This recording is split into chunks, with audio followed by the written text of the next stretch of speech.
Fala turma, professor Samuel Dória mais uma vez falando de matemática com vocês. E aí, tudo bem com vocês? Chegamos em nossa 15ª aula dessa maratona de estudos. É um prazer imenso estarmos juntos, estudando mais uma aula de matemática. E aí, vamos iniciar a nossa 15ª aula de matemática? Então, lembrando que o nosso componente curricular é matemática. E que essa aula tem como público-alvo vocês, alunos do 7º ano do ensino fundamental. Nessa aula de hoje, nós vamos ainda revisar, falaremos das transformações no plano, que encontra-se na página 78. É a nossa última revisão, já fizemos várias revisões durante esse mês de agosto. Na próxima aula, nós já iremos estudar conteúdos novos, assuntos novos. E aí, nessa aula de hoje, a gente encerra as nossas revisões. Então, vamos revisar as transformações no plano. E aí a gente deve lembrar que o objetivo dessa aula é trabalhar a localização de coordenadas nos quadrantes do plano cartesiano. Então, nós vamos usar o plano cartesiano para escrever polígonos e ali nós vamos localizar os pontos que usamos como vértice desses polígonos.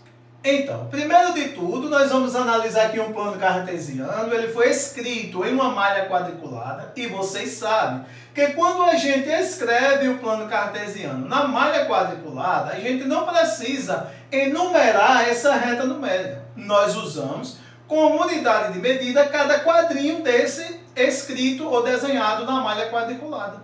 E aí nós já vimos a questão de quadrantes, nós vimos que esse é o primeiro quadrante, esse é o segundo, esse é o terceiro e esse é o quarto. No primeiro quadrante fica todos os valores positivos, tanto os relativos a x quanto os relativos a y.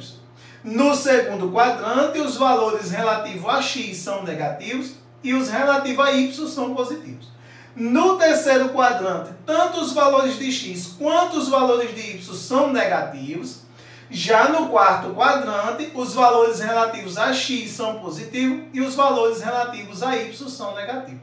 Isso é muito importante, porque muitas das vezes o problema ele apresenta apenas o quadrante e pergunta se os pares ordenados escritos naquele quadrante, eles tendem a ser ambos positivos, ambos negativos ou positivos e negativos. E aí, vocês estando dominando essas habilidades, vocês irão responder com facilidade.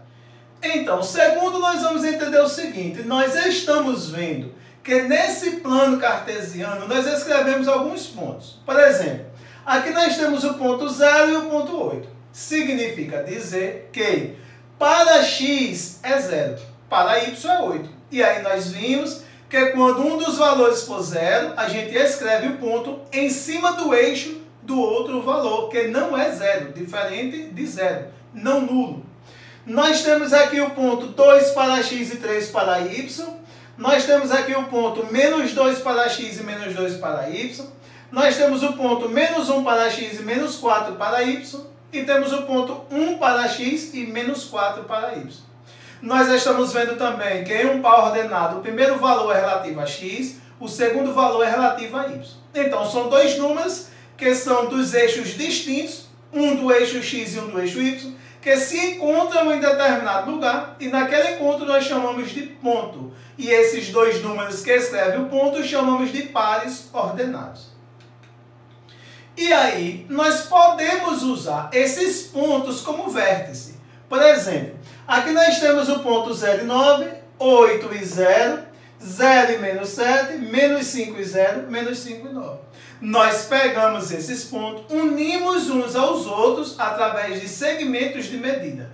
A partir do momento que a gente está unindo esses pontos, nós estamos escrevendo segmentos de medida que são classificados como aresta ou que são classificados como lados desse polígono. Então, os pontos do plano cartesiano agora nós estamos chamando de vértice. Os segmentos de medida que usamos para ligar um ao outro estamos chamando de aresta ou de lados.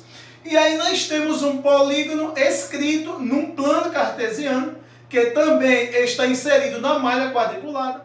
E usamos os pontos como vértice desse polígono. E aí o que é que a gente pode agora fazer com esse polígono? Tanto ampliar quanto reduzir esse polígono. Para nós ampliarmos, nós multiplicamos todos os valores inseridos aqui no plano cartesiano, ou todos os pares ordenados. Para nós reduzirmos, nós dividimos todos os valores que escrevem os pares ordenados desse polígono.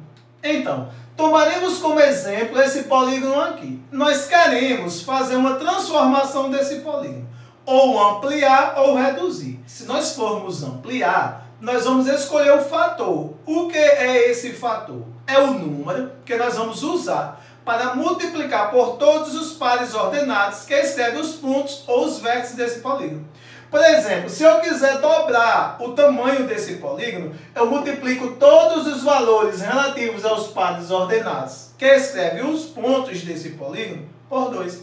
Se eu quiser tornar ele menor em metade, eu divido por 2. Então, vamos ver aqui um pequeno problema. A professora Joana desenhou um polígono no primeiro quadrante do plano cartesiano. Em seguida, solicitou que os alunos determinassem as coordenadas dos pontos A, B e C.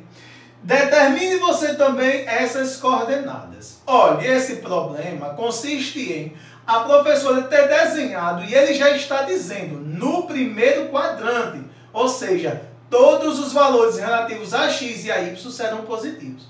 E aí, ela está querendo que você determine os pares ordenados que irão representar os pontos A, B e C. Quando a gente vê aqui 3 pontos apenas, se esse polígono é escrito apenas com 3 pontos, já sabemos, terá apenas 3 vértices, então é um triângulo. Então, nós temos aqui o polígono, como dito antes, é um triângulo. Foi desenhado no plano cartesiano, no primeiro quadrante. E ele quer que você determine os pares ordenados que escreve ou que pode representar o ponto A, o ponto B e o ponto C. E aí, vamos escrever juntos? Então, aqui nós já escrevemos esses pares ordenados. O primeiro ponto, que é o ponto A, nós estamos vendo que ele tem. O primeiro elemento relativo a x é 1, 2. Olha, aqui ele está. O segundo elemento, que é o relativo a y, é 3. Então, ele está em 1, 2, 3. Então, é fácil para nós identificarmos esses pontos. Basta nós contarmos a quantidade de quadrinhos que passa na malha quadriculada. Então, aqui o ponto B, nós passamos 1, 2, 3, 4. Para x, nós temos 4 para x. Nós passamos 1, 2, 3, 4, 5 para y. Então, nós estamos dizendo que é 4 de x e 5 de y. E o ponto C, nós passamos 1, 2, 3, 4, 5, 6, 7 para x e apenas 1 para y. Então, gente, é muito fácil nós localizarmos os pares ordenados ou os valores que escrevem os pares ordenados em uma malha quadriculada. Basta contarmos do zero, que é a origem, até a posição que aquele número se encontra, quantos quadrinhos estão passando. E aí suponha que nós queremos alterar esse polígono, ampliar ou reduzir, fazer uma transformação. Basta nós multiplicarmos ou dividirmos os valores relativos a esse polígono. E aí, quando nós fazemos uma transformação, muitas das vezes ele muda até de quadrante. Por exemplo, aqui nós temos agora menos 7 e menos 1. Menos 2 e menos 3, menos 4 e menos 5. Na verdade, nós multiplicamos todos os valores apenas por menos 1. Veja que nós temos aqui o oposto, né? Então, ele saiu do quadrante 1, onde todos os valores são positivos, e veio para o quadrante 3, onde todos os valores são negativos. Por que isso? Porque nós invertemos os sinais. Nós multiplicamos todos os pontos, ou seja, todos os pares ordenados que escrevem esses pontos por menos 1. E aí, nós acabamos invertendo essa figura. E aí, essa transformação mudou até essa figura de quadrante. Ou seja, foi o inverso de todos os positivos para todos os negativos. Então, nossa aula de hoje fica por aqui. Foi uma aula bem resumida, foi a última revisão desse mês. Na próxima aula iremos falar de um novo conteúdo. Não esqueça de solucionar os problemas propostos lá no formulário. Um forte abraço e até o próximo encontro. Meu nome é Luiz Inácio da Silva Guimarães, do 6º ano B da Escola Zé Cavalcante Batista. Novamente, o professor Samuel pediu para que nós, alunos, enviassem um vídeo respondendo um dos desafios que ele tinha proposto. O desafio foi o seguinte: descubra a regra da pirâmide abaixo e complete o desafio corretamente. Então, cada cor tem seu número correspondente. O laranja tem o número 12, o azul tem o número 15, o roxo tem o número 16 e o verde tem o número 17. Mas também o azul tem o número 30. Quando eu vi esse 30, eu pensei assim, 15 mais 15 é igual a 30. Então, o que eu tenho que fazer é somar. Então, é para eu fazer o seguinte, 12 mais 12 igual a 24, 16 mais 16 igual a 32, mais 16 igual a 48 e 27 mais 27 igual a 54. Olá, meu nome é David Lucas, da escola Oséias Cavalcante Batista, do 6º ano A. E agora eu vou explicar o desafio da pirâmide que o professor de matemática passou. A soma dos números abaixo vai dar o resultado dos números acima. Então, 12 mais 15 vai dar 27. E agora nós vamos procurar o número daqui, que vai dar com 16, que vai somar a 30. Então, é 14. Agora, 14 mais 16 dá 30. E agora, 15 mais 14, 29.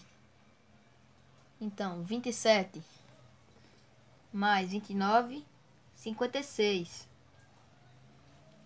Então, 29 mais 30, que vai dar 59. E agora, 56 mais 59, que vai dar 115. E assim que nós